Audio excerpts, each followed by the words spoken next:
Today's video is about that sound. It's about the drive mode in your camera.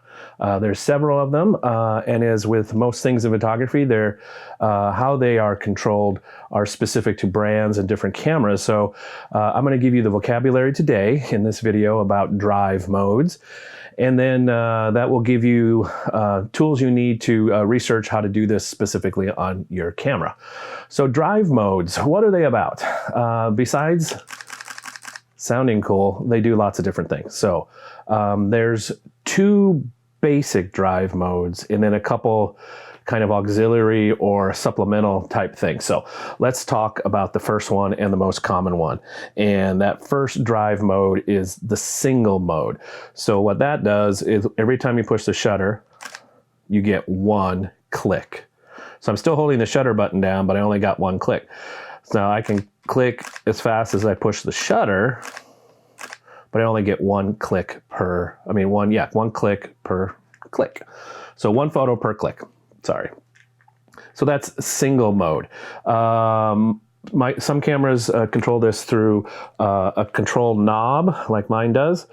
Some have it in a menu setting. Some have it in different places. So you'll just have to look it up. But that's called single shot, single drive mode. It's the most common one. Use it when you're taking a picture of something that's not moving, that's not challenging. So you just know you need one click. Let me see what happens. Maybe review it, try it again, until you get the right photo. But it's not where you need to do a sequence of photos to catch something specific. So it's the most common one, and it's a great place to start. The second drive mode is called continuous. And that's where you get a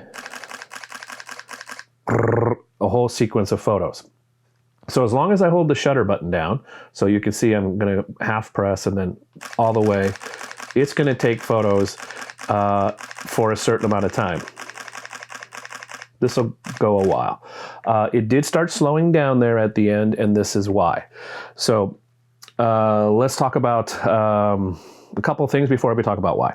First, let's talk about the reasons you use continuous mode. The main reason is your subject's moving. Your subject, you need to capture a moment and you're not sure when to click, because if you wait to click when the moment happens, you're probably too late. So for example, I have a sequence of photos of a girl jumping and then splashing in a puddle. That was probably 10 or 15 photos as she started the jump, and then the splash happened, and then a couple clicks after. I'll show that photo here. If I waited until the splash happened, oh, it's going to happen now, went one click, I probably missed it. So that's a good use of continuous mode, continuous drive mode. If you're trying to catch a moment of impact of some kind, or a specific action, let's say a dog jumping and leaping and catching a frisbee and you want the catch. Something as simple as someone smiling. I use continuous mode a lot in portrait photography because of a lot of reasons. But one, the face is moves a lot. So just the simple act of smiling to get all the elements that you need in a good portrait, the eyes, the mouth, everything, all the muscles just looking right and the head tilted just so. If you wait for it, you might have missed it. So I'll take a short sequence, maybe 3 to 5 photos, and then in one, the eyes are perfect. The mouth is just at that genuine smile moment, if that's what you're going for. And the eyes are nice and wide open and not half closed. It's amazing how many portraits I have with one eye open and, like that. So the drive mode helps a lot with that. At events, weddings and such, again, it's a great tool for when the couple's walking down the aisle, when you want to get the steps just so, and the hands just so, or the whole sequence again of their faces and the whole activity. So drive mode is great for that. Obviously for sports, where you're not sure what's going to happen until it happens, so you just need to be taking a whole sequence, almost like a short movie. So that's one of the main uses for the continuous mode. Now there's a couple factors, specifications that go into that. One is called FPS, frames per second. So when you click, how fast is it taking photos.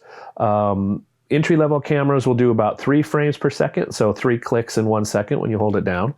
And then as you step up in pricing cameras, that will go up to 5, 8, sometimes 10, 11, 12, 13, 14 frames per second. I believe my camera, this XT2, is I think 8 frames per second.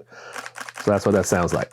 And 8 frames per second is good for stopping most human-powered motion. You'll catch the sequence hopefully at the moment of impact you want, or the decisive moment that is interesting. Another factor in determining how many photos you can take in the continuous mode is what's called the buffer size. So there's memory in the camera that's holding those photos as it's writing to the memory card. The memory card's a little slower, and the kind of memory that holds that photo, the buffer memory, is more expensive. So depending on the cost of your camera as to how big your buffer will be. Again, those entry-level cameras that are 3 frames per second might only hold 5 photos, so you get maybe 1.5 seconds before they're full. As you get to more expensive cameras, that buffer is larger.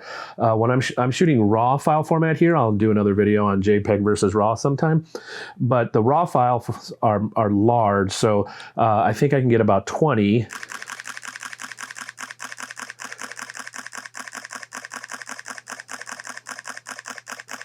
It should slow down. There it goes, it's slowing down. So now the buffer's full. It's just basically 1 click. So every camera's a little different on that, the specifications. I hardly ever fill the buffer, even when shooting a wedding event. If I was doing sports, I would want a larger buffer, and then that's an even big, super expensive camera. So that's continuous mode. Some cameras have 2 continuous modes. What you just heard was continuous high. My camera also has continuous low, so you can, it's a little slower. It's about 5 frames per second. I use that a lot with events, weddings and portraits and stuff. So I'll just hold it down, take 2, 3 photos, and then you got the one where the head, the eyes, the mouth, and everything just lines up nicely. So that's why I love continuous mode. It's for portraits and such. Very, very helpful, and not a place you would think you'd use continuous mode because it's pretty much a non-moving object. But to catch the face in just the right story you want, continuous mode's a big help for that. Another maybe unexpected use for continuous mode is on times when you don't want to use a tripod. Here's some examples. If your shutter speed's a little slower and you're into that place where you might get a little camera motion, so depending on you, your camera, and all sorts of other things, that can be anywhere from a shutter speed slower than 1/125th of a second, 1/60, 1/30th of a second. So when you're in that place and you're trying to take a photo of something, and you didn't have or don't want to get your tripod, the continuous mode can help you. So here's what I do sometimes when I'm taking, I'll especially do this with macro photos where I'm doing up close to something and I want to make sure I get a sharp photo. So I'll put it in continuous high and hold still as best I can, because the shutter speeds are usually, when I'm doing the macro stuff, are around 1/60 to 1/25th of a second. So I can get pretty sharp with that, but sometimes I need a little help. So the continuous mode, what you'll do is you'll take 3, 4, 5 photos, and in that sequence, one of those should be sharp between just your little bit of body motion. So one you'll catch just in between heartbeat, in between that little wiggle you had, and the photo will be nice and sharp. So that's a kind of unexpected use for continuous mode, is to help you when you don't have a tripod or didn't want to bring one or don't have one. When the shutter speed is reasonably slow, but not so slow that you have to have a tripod. So try that sometimes. If you're taking a picture and it's not quite as sharp as you want, try continuous mode, take 3, 5 photos, and see if one of those in that sequence is sharp enough. Okay. So that's continuous high. So as long as you hold the button down, it's taking photos, and continuous low too. All right. There's a couple other drive modes. A lot of cameras have what's called a bracket mode. And what that'll do is it'll let you take, with 1 click, a sequence of photos that changes the exposure in each photo. And why would you want to do that? Well, it's because you're not sure which mood you want, or you're not sure which exposure is the right exposure. So my camera has a bracket mode. I can set it to do anywhere from 3 to 7 photos with one click, and each of those photos will change in exposure. So let me set that up and see what happens here. I'll do one of this, and then I'll show it to you. All right, ready, focus. So it took 5 photos, 5 different exposures. One at the 0 exposure, one at -1, I think, and one at -2. The 4th at +1, and the 5th at +2. So if your camera lets you do that, this is the way you can get HDR photos. Another video, hang on a sec. But HDR, high dynamic range, where you combine those 5 exposures using software to get the best tones from each of those 5 images. So HDR.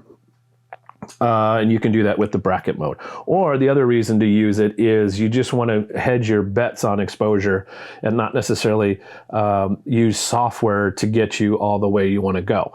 So if you want to, I'm not sure if I want to be a little bright or a little dark or a lot bright or a lot dark. If you took that sequence of 5 photos, then once you get into software, you're already pretty close to the story you want to tell with one click. That's bracketing.